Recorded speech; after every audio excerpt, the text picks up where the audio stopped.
Welcome to another episode of Ask Professor V.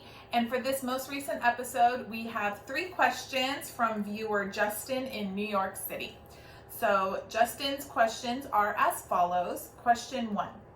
Do you have any advice when it comes to self-studying?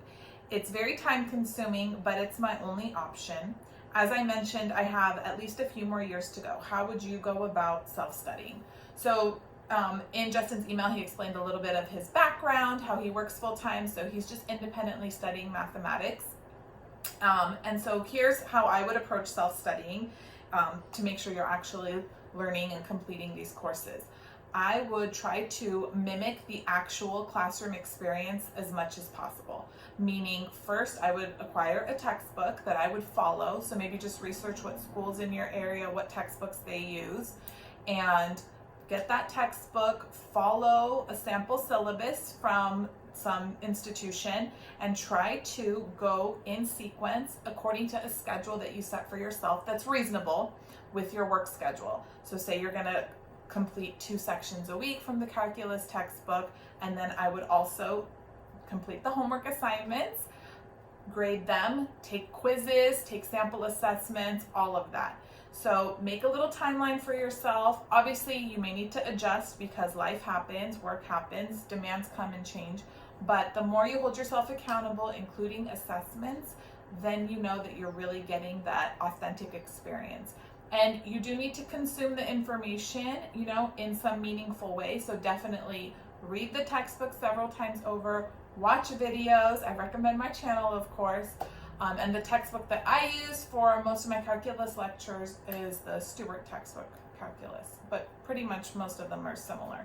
So you should be good to go with that, but create even a sample syllabus for yourself. Okay, give yourself a final exam as well to make sure that you've retained everything throughout the course. Okay, second question. Since you're a teacher, maybe you can share some best practices that you notice from your top students as it relates to studying. What is the difference between an A and B student? So the difference here is, I think, pretty key with how you approach learning throughout the semester.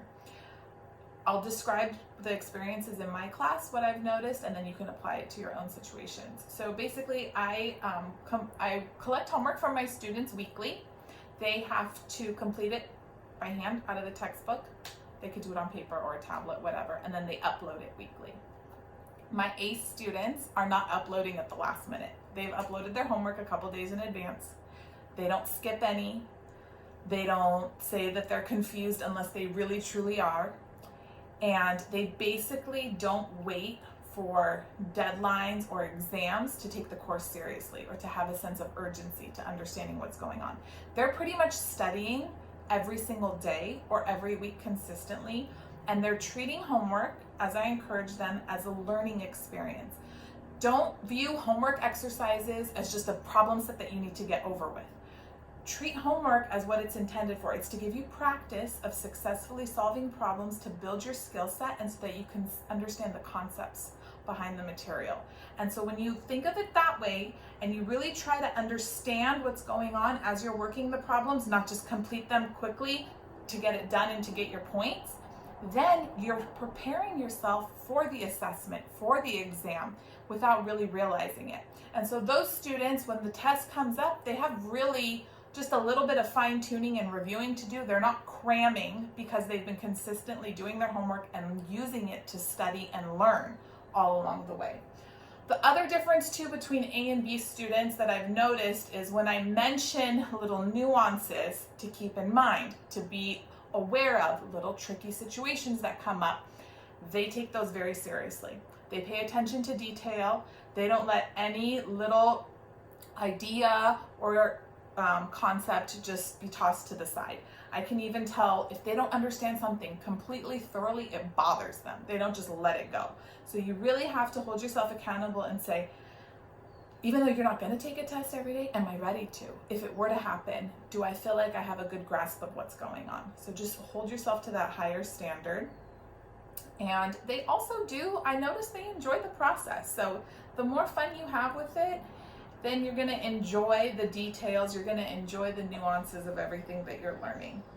So hopefully that helped you out. And then third question, I feel like a lot of the information I study is not retained. What do you think about this? It's very normal. Any tips? Yeah, sure. So I would say there's two reasons why the information is not retained. One, you didn't really learn the concepts behind the material. You just kind of memorized a process or the mechanics of something like a little robot, which is okay in the beginning, but if you don't see the big picture, then you're going to forget all of those because they don't have meaning to them. So do your best to understand the underlying ideas behind what you're learning.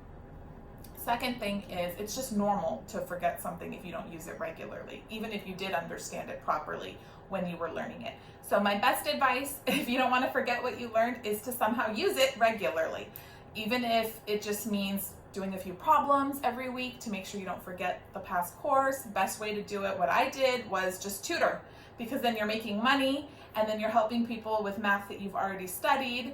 So it works hand in hand because you're benefiting twofold. It's a review for you and it's a nice little side hustle. So that would be my advice.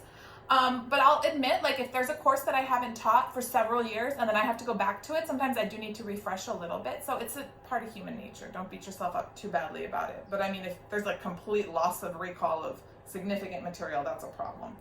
So anyways, love all your questions, Justin. I actually have 2 other questions from viewers, but I'm gonna do them in a separate video. I just wanted to keep this one short and sweet. And thank you guys for all your support.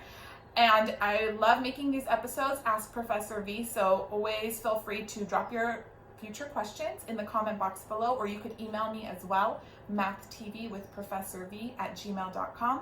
I'm also uploading more linear algebra, differential equations, and homework solving videos to my Patreon. So join now. There's going to be a link in the description for you if you have more questions about it. Stay tuned, you guys. Subscribe if you haven't already, and I'll see you soon.